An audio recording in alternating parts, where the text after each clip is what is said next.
So today on First Cup, everything you guys have given me to talk about has to do with movies and TV. So I guess we're talking about movies and TV today. Stick around.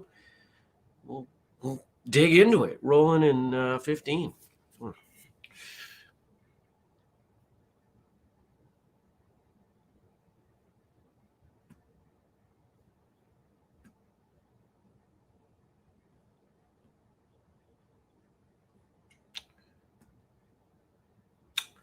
3, 2, 1.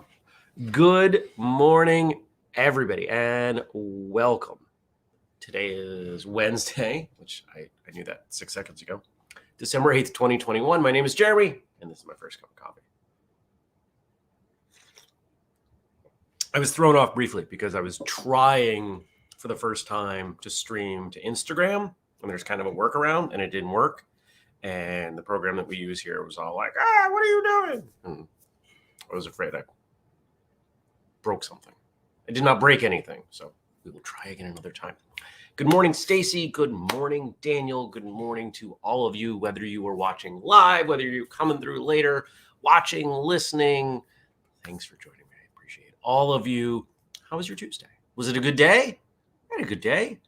Got some good work done. Had a meeting with a potential client. I think it's going to happen. Unfortunately, we got to wait a month. But I think it's going to happen. They were very honest. They said, we move really slowly on stuff. But we had a good time. And I don't name my clients. And I don't name my prospective clients. I gave you a hint yesterday, pointed over there, but that's as far as I can tell you right now. Good morning, Mark. Good morning, Dennis. It's funny when I come on and I say I had a good day, I got some good work done. I've gone through this habit before I go to bed, just kind of reviewing the day. Was it a good day? If it was a good day, why was it a good day? And I found that for me, there are four things. I did professional work I'm proud of. I spent time with people I enjoy being around. I had some kind of exercise movement thing, whether it's martial arts training or going to the gym or hiking or whatever. And I did something that I didn't have to do. You could call it a hobby. Maybe it's like yesterday. Yesterday, I simplified the network. I went to print something, and that cascaded about 45 minutes of me tearing wires out and swapping gear. And there's one less piece of equipment in the network here. Yay! Fewer points of failure. Good morning, Jenny. Stacy got to see her new office. For those of you who don't know, Stacy recently was hired for a new position. And it's super cool. And I'm really proud of her. We celebrate wins. We should always celebrate wins. Could be our friends' wins. Could be strangers' wins. When somebody does something cool, we should talk about it. We should be thankful for them. That's part of why we added the shout outs for issue 2 of Martial Journal. Justin and I had a meeting. We're a little bit behind on our timetable, not much, but we worked out a plan. So I think we'll be able to pick that back up. Issue should come out this month. Everyone should have it in hand before Christmas. Can't promise yet because we got to work through some things. But like we talked about yesterday, it's better to work this stuff out now when the magazine is small, before we have thousands of people getting copies and big advertisers and expectations of issues being in hands by certain dates. Let's mess up now when it's new, right? Doesn't that make more sense? At least we think so. Daniel says, yesterday I went to shoot some arrows for the first time in about 5 weeks, which was a huge win. Archery requires a quiet mind, and I haven't been in that place, so actually going was massive. That's great, man. Happy for you. And good morning, Eric. What I wonder is it exclusively a one-way relationship? because you've got so much practice in archery, because your body's used to that quiet mind, if you go shoot, even if you're not quiet beforehand, does it help settle you down? Hiking does that for me. I'm feeling it. I need to go hiking soon. I don't know when that will happen. Yes, I do. It'll probably happen Sunday. Hey, Google, what's the weather going to be on Sunday? Sunday in Moortown, it'll be partly cloudy with a high of 38 and a low of 33. Perfect. That's about as good as it gets for hiking this time of year. I'm going to go hiking on Sunday. When I hike, you put one foot in front of the other. It is the simplest thing you can do.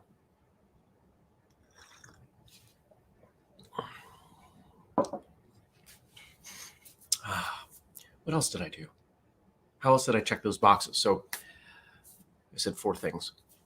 The thing I didn't have to do, worked on the network. I did professional work I was thankful for. One of the partners of the firm that I'm pitching to do work for, actually both of these guys could become friends. We had great conversation. We sat at a restaurant bar I think we were there for a couple of hours. Just chatting about them, chatting about their business, chatting about me, chatting about things that had nothing to do with any of those things. So that's kind of, I can't call them friends yet, but there's the third box. The one thing I didn't do, I didn't really have anything movement-wise. And that's why it was a pretty good day. It was not a great day. I thought about stopping by the gym on the way home because I could have. It was on my way. But it was 8:30. I had not eaten enough food. And I decided, okay, I can go to the gym and go home and go to bed. Or I'm going to stop at this restaurant I haven't been to in a little while. Not the one locally that I really like, one town over. And stop by and had a veggie burger at the bar and a beer and didn't talk to anybody. It was just around people, and that was nice. So I made the right choice.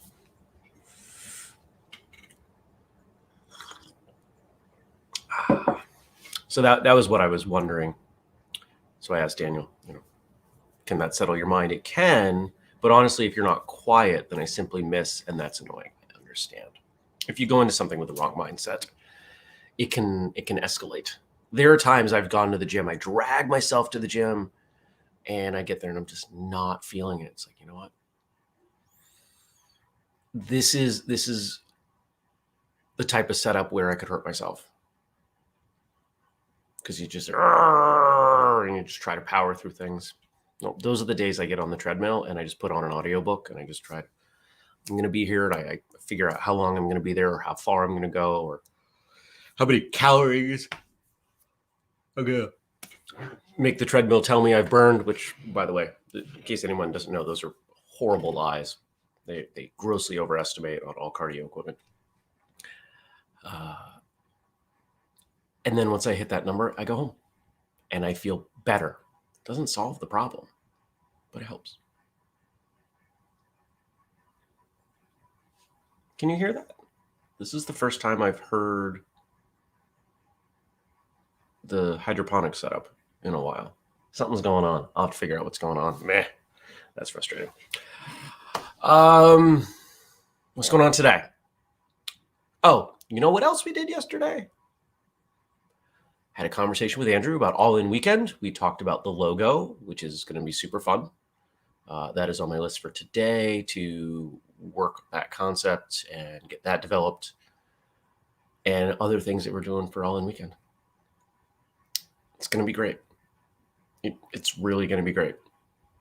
I'm pretty pumped. We talked about things that will happen ahead of time that weekend. We talked about things that are going to happen after. We're dialing in on something that is pretty special, and I'm really proud of it already.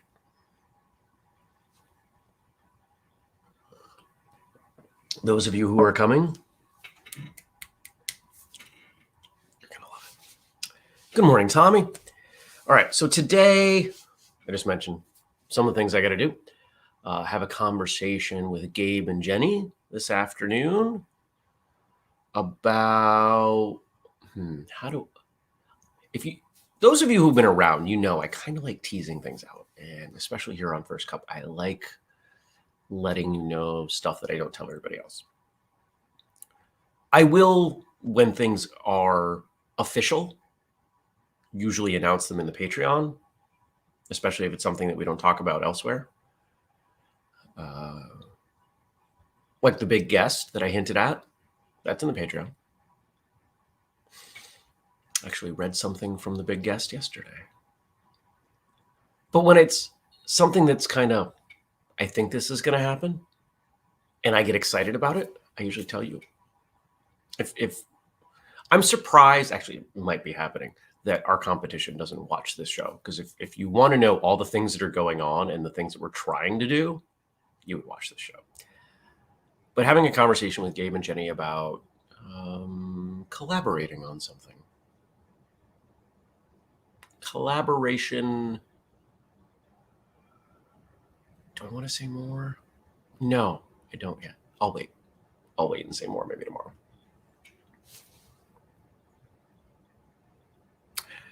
Daniel says, and I agree, I think you've got 3 big guests in the Patreon announcement. You would be right. What's that noise? There's weird noises in my house. And he's not even counting Tommy. Yes, Tommy and I recorded last week, had a great time. And that comes out, I don't know, soon. I don't remember when they come out. They just come out. I'm like, oh yeah, I talked to that person.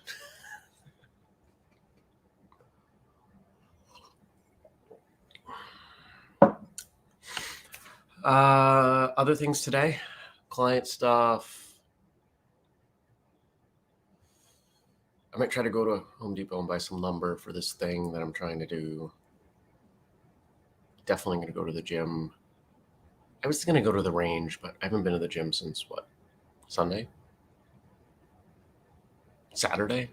It's been a few days, and I'm feeling antsy. So I gotta go move things and pick up heavy stuff and put it down. So I will figure that out. You got to figure it out. Always more to do than the day has hours. So you prioritize. Do what you can with what you have, where you're at. All right. Let's switch gears. Let's dig into what you guys gave me. Now, I don't know what's going on, but apparently today is all about movies and TV. I'm not sure how we did it. So we're going to kick it off with this.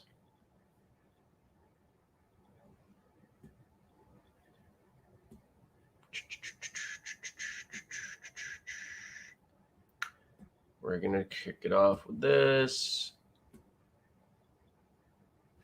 I don't know if you can see me. And actually, I should probably go back and watch now that I'm starting to play around with these layouts. But Daniel says, Home Alone. Is that a Christmas movie? And I don't understand the second line, but yes, I'm just taking the Mikey now. I don't know what that's referencing. Is that some British comedy award? And of course, Dennis with the wonderful Avatar response there. Well, what were the criteria we set? Was it 2 days ago? In order to be a Christmas movie, it does take place. Home Alone does take place at Christmas. Is there warm, fuzzy sentiment? I don't think so. The whole family forgets he exists. That's not Christmas. I guess it could be. I haven't seen Home Alone in ages.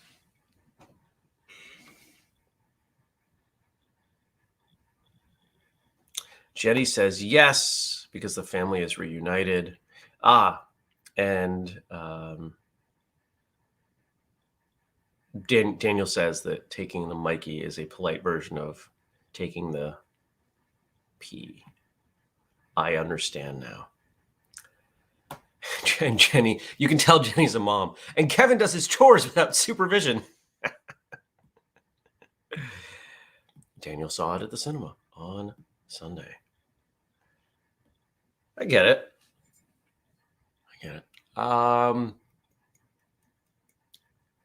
It's not as Christmas a movie as, say, Elf. but I think it's more of a Christmas movie than Die Hard. I think we could plot that on the somewhere on the spectrum there of Christmas movies.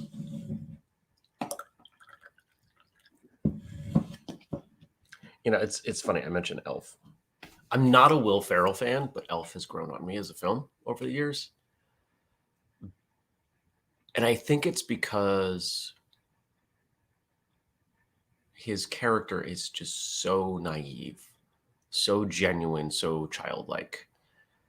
And it's an aspect of humanity that I wish more adults were able to keep. That, not necessarily that innocence, but that authenticity. Most people are just complete BS once they hit a certain age. And the idea that someone would be that kind and open and all that, I think that's pretty cool. So when I watch that movie for a short period of time, I feel hopeful.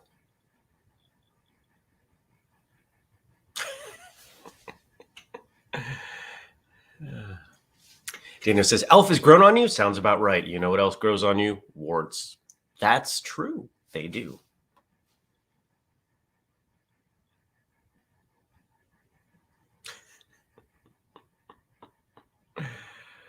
Tommy says, I'm a Christmas Carol Alistair Sim version fan. You know, I think it's funny. I gotta say, because we've got more conversation about movies and TVs here. I find it funny that you all are asking. Let's see, based on who's here and what I know of you, the Jew in the room, about Christmas movies. I does that make me more qualified to answer these questions? My thought is it makes me less qualified, but maybe not. I don't know. Maybe I'm looking at it the wrong way.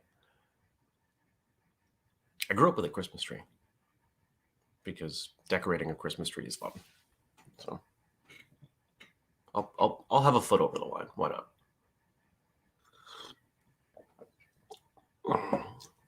Jenny watches Edward Scissorhands as a Christmas movie, and apparently it's because I'm objective. I get it. I appreciate the content, Daniel. All right. So next, Frank sends this in. Thank you, as always, to Frank. I will hint at something. So I sent something to Frank for feedback, and he sent feedback back. And we have some things coming. I'm not going to tell you what they are, but we have things coming. And I'm excited about them. Martial arts actor David Carradine would have been 85 today. I am going to ask that we avoid the tasteless comments about David Carradine, please. I remember when I did the pilot, and I thought, no network is going to want to do this. How could that happen? A half Chinese guy walking the Old West that doesn't fire one gun and never gets on a horse.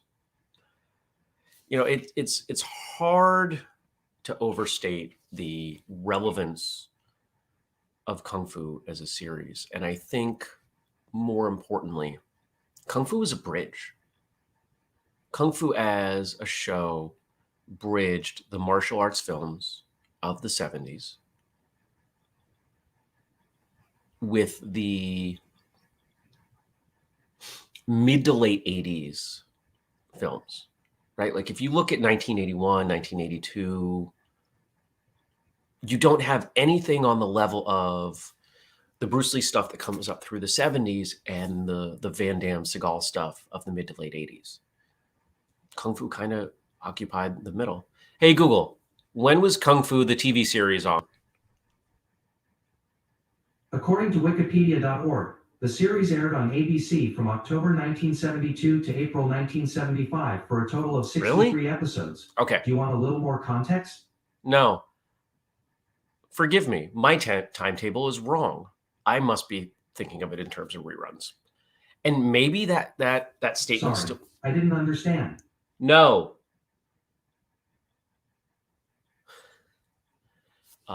Yes, this is exactly what happens all day.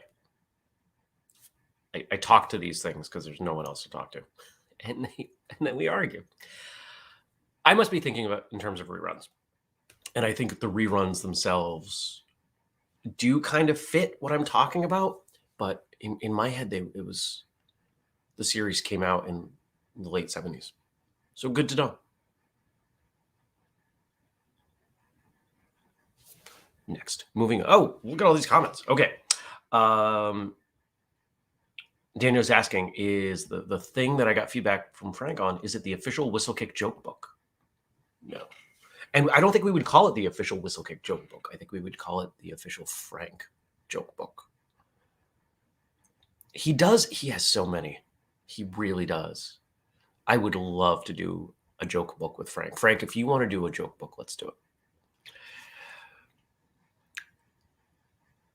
Tommy says, early Christmas movies made in Hollywood mostly were made by Jewish producers, studio owners, and actors. I'm going to guess that that's not limited to early. You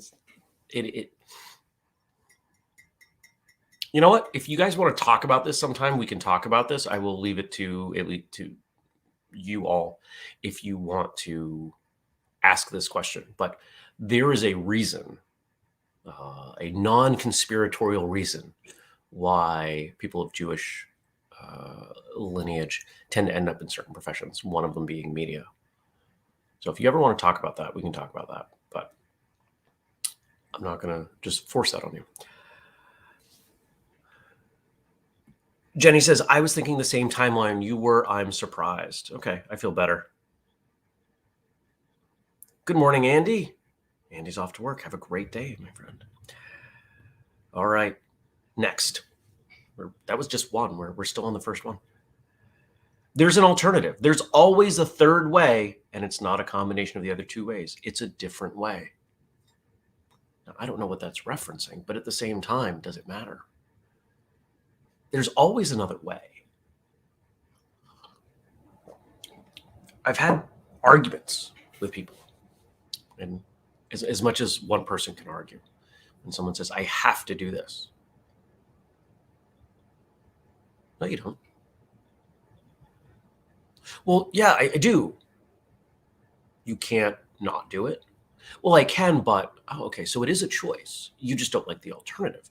And the reason that I challenge people on that is that there is power in choice. When you say, I have to do this, you are saying that other people control your life. You're saying that some other person, some other entity, group, whatever controls your life. There is always an alternative. Doesn't matter how old you are. If you're a small child, you can go do that thing over there that your parents don't want you to do, and you'll get in trouble, corner, grounded, whatever. As an adult now, I could stop working. I could stop doing all of these things. I would probably have to stop eating at some point and lose my home, but I have a choice. Doesn't mean it's a good choice, but there is a choice. And when we recognize that there is a choice, there is power, because we are choosing to do the thing rather than feeling like we can't do anything else. But why do people say it that way? Why is it, I have to do this? Because if it's not your choice, you don't have responsibility. If you don't have the choice of what you're doing, how you're doing, where, what, etc., when it goes poorly, when it's not the life you want, you're off the hook. That approach doesn't work for me. Never has.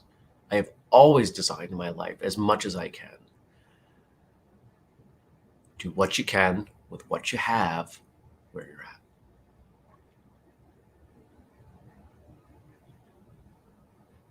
at. Daniel says eating is overrated. I disagree. Eating is wonderful.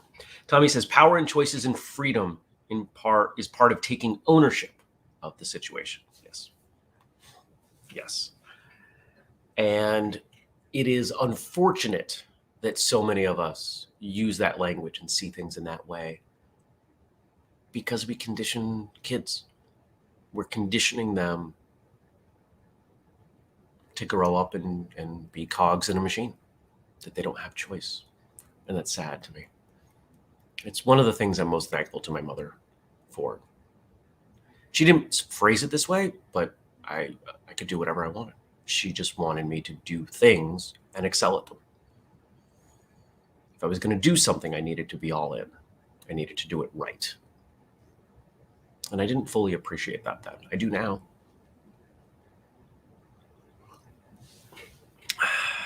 All right. Our last David Carradine quote, and then... Actually, you know what? We'll save that one for the end. Josh wrote something else in. Josh, I appreciate that you've been dropping good stuff in here. And you know what? Where is it? Josh sent some things over that I was really appreciative of. One of them being this mask with a graphic from, make sure I'm showing this well, with an illustration that comes out of his book. So I don't have to wear masks often, but this mask is pretty sweet. Does this mask not look like a Mortal Kombat mask? Not the graphic, but just the cut, right? Like, this is very much Sub-Zero Scorpion from the original Mortal Kombat, and it makes me want several more of them in colors. I have an ugly sweater party to go to on Saturday, and I'm excited.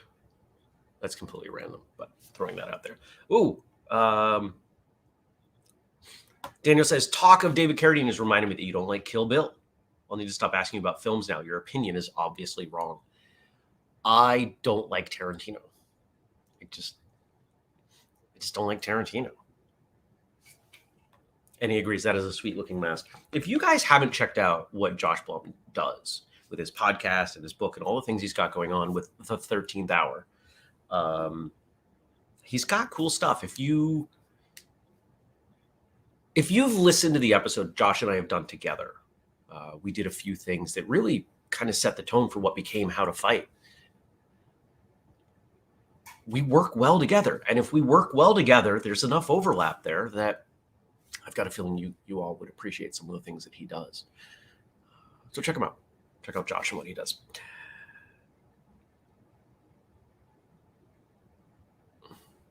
All right, Tommy, thank you. We can, if you guys remind me, because I won't remember that tomorrow, we can do that. All right, so coming in from Josh. I have not seen it in a while, but some consider Rambo a Christmas movie. My favorite that falls into quasi-Christmas movies is still Night of the Comet from 1984. I have never seen Night of the Comet. I have seen Rambo. I'm going to call it less of a Christmas movie than Die Hard. I think you can call anything in anything if that's how you think of it.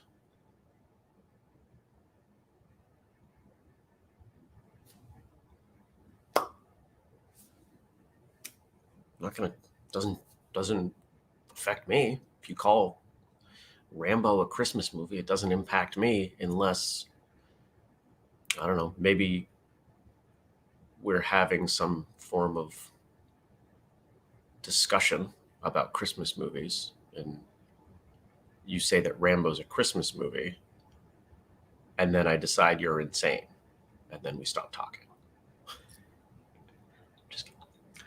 All right. By the way, speaking of movies, piggybacking off Monday's Ninja conversation, one of the better 80s ninja movies with less flash and more substance is a TV movie called The Last Ninja with Mako and Michael Beck. There is not much in terms of combat there. It touches in the idea of blending and passing undetected in plain sight through things like social position and disguise, as well as the idea of perseverance inherent in the kanji for ninja. Though there is a blade held over through my heart, I will not give up. And he provides a link to what I think is the full movie. If you guys aren't on part of the Facebook group, you're missing out there. Where is that? Let me drop that link in. Boom. So you can find that in there. Facebook.com/FirstCupWithJeremy. And thanks for dropping that, Josh. All right. Back to comments. One more David Carradine quote, and then we will call it a day. Stacy says, how meta. I love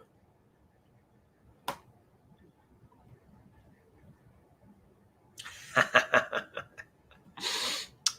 Daniel says, okay, I need to go. Our prime minister is about to have his ass handed to him. And I don't know what PMQs are, but I know what's going on over there. It's a weird time to be alive, you guys. It really is. All right, last David Carradine quote, then we will depart. If you trust yourself, any choice you make will be correct. If you do not trust yourself, anything you do will be wrong. And I think that is a phenomenal way to end. As always, thank you, Frank. And Frank always does a good job of leaving that last one when he drops quotes as like the best cliffhanger for the next episode. So thank you. I hope you have a great day. I hope you leave me stuff to talk about. I hope you join us. If you watch live, thank you. If you watch later, if you listen later, thank you as well. As always, if you have feedback, the Facebook group is the best place. But if you're not on Facebook, you can also email me, jeremy@whistlekick.com. If it's private feedback, if you want to tear me a new one, I'd appreciate an email. If you got stuff for the show, the Facebook group's the best place. And if you want to support us in what we do at Whistlekick, the two best things you can do for us, the Patreon, patreon.com/whistlekick, or you can make a purchase in the store, whistlekick.com, using the code FIRSTCUP15. You could get things like this mug, or possibly other things that may be coming at some point. I don't know. All right, everyone. You take care. Thank you. And I'll see you back here tomorrow. Peace.